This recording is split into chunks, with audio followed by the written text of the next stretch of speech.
প্রিয় দর্শক, আমি সায়ন গ্লোবাল আঙিনা ইউটিউব চ্যানেলে আপনাদের স্বাগত জানাই। শুভেন্দু অধিকারী মুখ্যমন্ত্রী হওয়ার পর বাংলাদেশের জামাতিদের চিরবিরানি অনেক বেড়ে গেছে।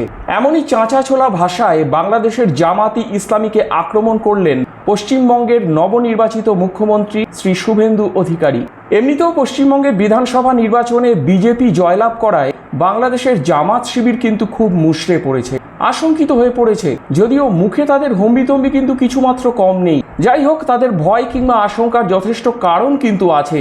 কেননা পশ্চিমবঙ্গ সরকার এবার পশ্চিমবঙ্গের সীমানার যে অংশটা অরক্ষিত রয়েছে সেখানে কাঁটা তারের বেড়া দেওয়ার কাজটা সম্পূর্ণ করে ফেলতে চায়। বিএসএফকে জমিদানের প্রক্রিয়াও শুরু হয়ে গেছে। প্রথম দফায় 105 একর জমি বিএসএফকে দিয়ে দিয়েছে অলরেডি পশ্চিমবঙ্গের বর্তমান সরকার। প্রথম দফায় দেওয়া এই 105 একর জমির মধ্যে একটা অংশ রয়েছে উত্তরবঙ্গের চিকেন নেকের কাছে, অর্থাৎ শিলিগুড়ি করিডোরের কাছে। অপর অংশটি রয়েছে উত্তর 24 পরগনায়। ওদিকে আবার গঙ্গার পানি বন্টন চুক্তির পুনর্নবীকরণ নিয়েও বাংলাদেশের তৌহিদি জনতার একটা বড় অংশই বা বোধহয় প্রায় সবটাই বেশ চিন্তিত। তো এইসব নিয়েই আজকের ভিডিওয়ে আমরা আলোচনা করব। ভিডিওটি পুরোটা দেখবেন, ভালো লাগলে অবশ্যই লাইক করবেন, আমাদের চ্যানেলটি সাবস্ক্রাইব করতে কিন্তু ভুলবেন না। পশ্চিমবঙ্গে বিধানসভা নির্বাচন শেষ, ফলাফল বেরিয়ে গিয়েছে। নতুন সরকার গঠিত হয়েছে, মানে বিজেপির সরকার। মুখ্যমন্ত্রী হয়েছেন শুভেন্দু অধিকারী, এ তো সবারই জানা। কিন্তু এর পরেই তো শুরু হয়েছে খেলা। পশ্চিমবঙ্গের নতুন মুখ্যমন্ত্রী কিন্তু পরিষ্কার ভাষায় বলে দিয়েছেন কোনো রকম ভারত বিরোধী বা হিন্দু বিরোধী কাজকে তিনি বরদাস্ত করবেন না। বাংলাদেশ থেকে কিংবা অন্য কোনো জায়গা থেকে এসে পশ্চিমবঙ্গে প্রবেশ করে কোনো রকম জেহাদি বা সন্ত্রাসমূলক কাজকর্মকে তিনি চালাতে দেবেন না। অবশ্য এ ব্যাপারে উদ্যোগও তিনি নিয়ে নিয়েছেন। সীমান্তে যাতে কাঁটা তারের বেড়া দেওয়ার কাজটি সম্পূর্ণ করা যায়, মানে আমাদের এই পশ্চিমবঙ্গ সীমান্তে, সেই জন্য বিএসএফকে জমিদানের প্রক্রিয়া শুরু হয়ে গিয়েছে। তিনি কিংবা তার দল বিজেপি কিন্তু ইলেকশনের আগেই বলে দিয়েছিল যে ক্ষমতায় এলে বিএসএফকে তারা পশ্চিমবঙ্গ সীমান্তের অরক্ষিত অংশে কাঁটা তারের বেড়া দেওয়ার জন্য জমিদানের প্রক্রিয়াটা সম্পূর্ণ করে ফেলবে। সেই অনুযায়ী কাজও তারা শুরু করেছেন। এর পাশাপাশি শুভেন্দু অধিকারী পশ্চিমবঙ্গের আইন শৃঙ্খলা পরিস্থিতিকেও অত্যন্ত কঠোর হাতে সামলাচ্ছেন। কোনো রকম দাঙ্গা হাঙ্গামা বিশৃঙ্খলাকে কিন্তু তিনি বরদাস্ত করছেন না। তো আবার একটু ফিরে আসি সীমান্তে কাঁটা তারের বেড়া দেওয়ার বিষয়টিতে। পশ্চিমবঙ্গ বাংলাদেশ সীমান্তের 569 কিলোমিটার এলাকায় এখনও বেড়া দেওয়ার কাজ বাকি আছে, তবে খুব শিগগিরই সেটি শুরু হয়ে যাচ্ছে, সেরকম কিন্তু স্পষ্ট ইঙ্গিত পাওয়া গিয়েছে নতুন সরকারের কাছ থেকে। এখন ব্যাপার হলো, পশ্চিমবঙ্গ বা ভারত সরকার তাদের সীমানাকে সুরক্ষিত করতে চাইলে বাংলাদেশের কিছু মানুষ কেন আপত্তি করছেন এবং তারা অদ্ভুত অদ্ভুত কিছু কথা বলছেন। তাদের বেশিরভাগটাই অবশ্য আসছে জামাত শিবিরের নেতাদের কাছ থেকে। তারা কেউ বলছেন ভারত নাকি বাংলাদেশ দখলের ষড়যন্ত্র করছে, আবার কেউ বলছেন যে বাংলাদেশকে ধ্বংস করে ফেলার চক্রান্ত করছে ভারত, শুধুমাত্র সীমান্তে কাঁটা তারের বেড়া দেবে ভারত, তাতেই এই প্রতিক্রিয়া জানাচ্ছে তারা। অবশ্য এই কথা ঠিক যে বাংলাদেশকে মোটামুটি 3 দিক থেকেই ঘিরে ফেলার কাজটা অনেকটাই এগিয়ে নিয়ে গিয়েছে ভারত। ওদিকে ত্রিপুরা কিংবা মেঘালয় অথবা আসাম সীমান্তে কাঁটা তারের বেড়া দেওয়ার কাজ প্রায় শেষ। পশ্চিমবঙ্গের একটা অংশের কাজ কমপ্লিট হয়েছে, বাকি অংশটা খুব শিগগিরই হয়ে যাবে। আর যদি সত্যি সত্যি তা হয়ে যায় তাহলে তো বাংলাদেশ থেকে যখন তখন ভারতে অনুপ্রবেশ করা যাবে না। বাংলাদেশ থেকে রোহিঙ্গা বা জেহাদিদের পশ্চিমবঙ্গে ঢুকিয়ে দেওয়া যাবে না। চোরাচালান বন্ধ হয়ে যাবে, মাদক পাচার বন্ধ হয়ে যাবে, গরু পাচার বন্ধ হয়ে যাবে, জাল নোটের কারবার বন্ধ হয়ে যাবে। ফলে অসুবিধাই অসুবিধা কাদের কাছে? যারা এই সমস্ত কাজকর্মের সঙ্গে জড়িত তাদের কাছে। আর খুব স্বাভাবিকভাবেই বাংলাদেশ থেকে যারা এই সমস্ত কাজকর্ম চালাতো এতদিন ধরে পশ্চিমবঙ্গের সীমানা দিয়ে ভারতবর্ষের মধ্যে, তাদের পক্ষে কিন্তু খুব মুশকিল সময় এসে গিয়েছে।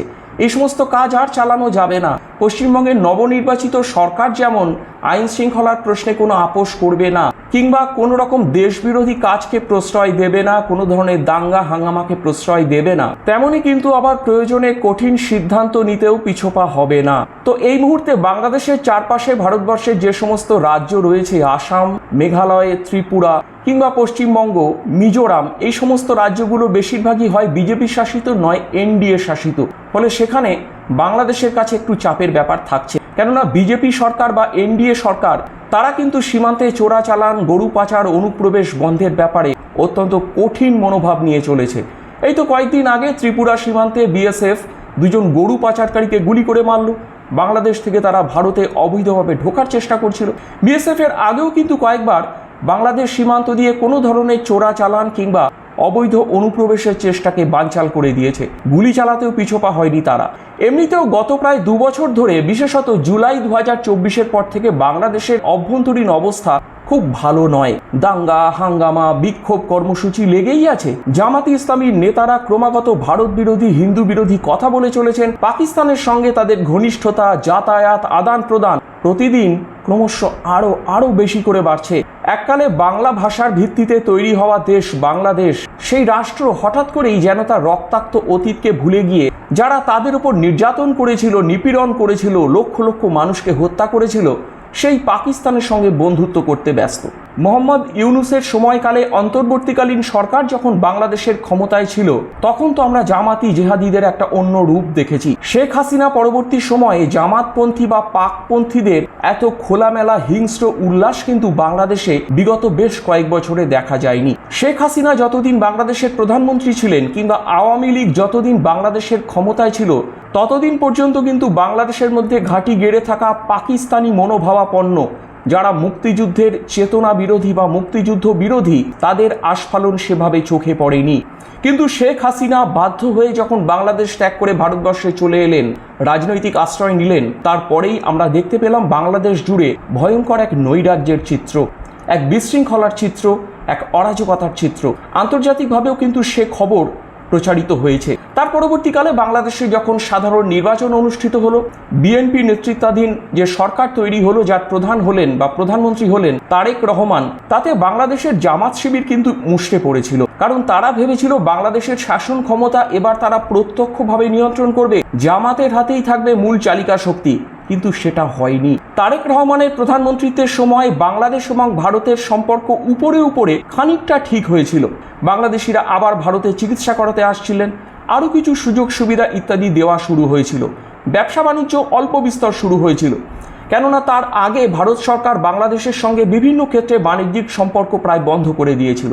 এক প্রকার বাধ্য হয়েই তারা করেছিল, কেননা যে ধরনের হুমকি ধামকি তারা দিচ্ছিল, চিকেন নেক দখল করে নেব, 7 সিস্টার্স দখল করে নেব, কলকাতা দখল করে নেব, এই সমস্ত আবোল তাবোল অদ্ভুত উদ্ভট কথাবার্তা। তো ভারত সরকার স্বাভাবিকভাবেই বাংলাদেশের কিছু মানুষের বা এক শ্রেণীর জনতার এই বেয়াদবি পছন্দ করেনি। তার ফল যা হবার তাই হয়েছিল।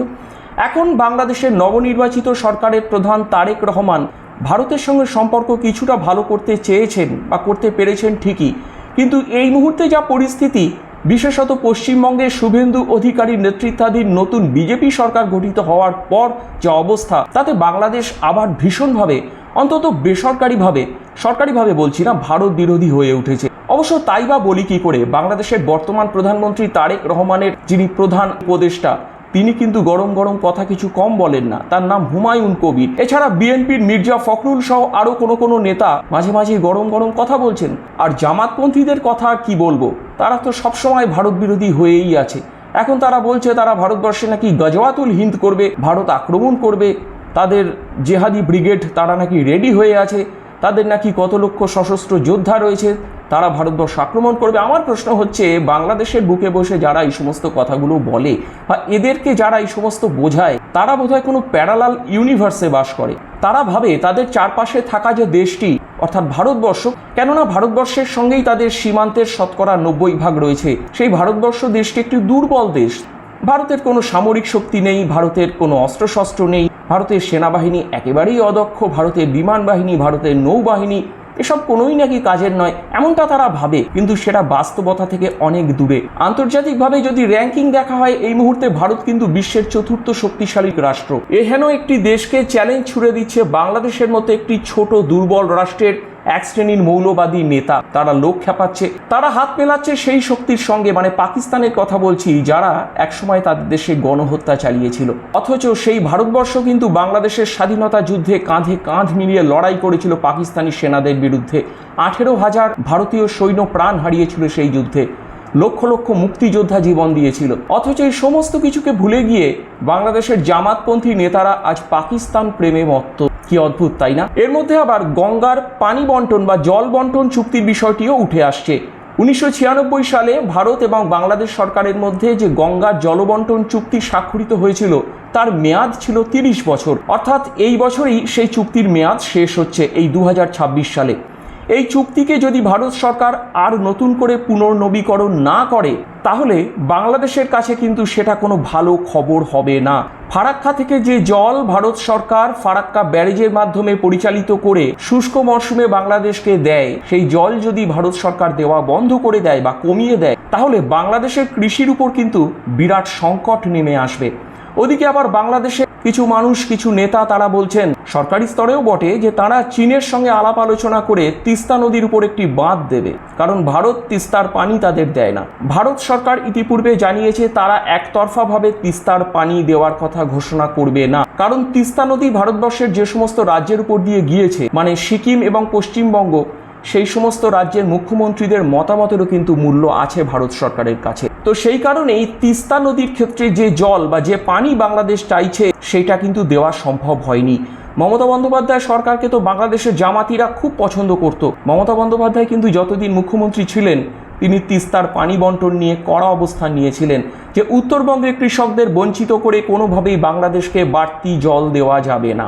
এখন শুভেন্দু অধিকারীর সরকার এবং এই সরকার জাতীয়তাবাদী সরকার, কোনোভাবেই তারা কোনো ধরনের ভারত বিরোধী, হিন্দু বিরোধী কাজকে প্রশ্রয় দেবে না। অবশ্য বাংলাদেশের মধ্যে কিছু মানুষ আছেন যারা শুভবুদ্ধি সম্পন্ন, যারা এখনো বুঝতে পারছেন বাস্তব পরিস্থিতিটা কোন দিকে যাচ্ছে।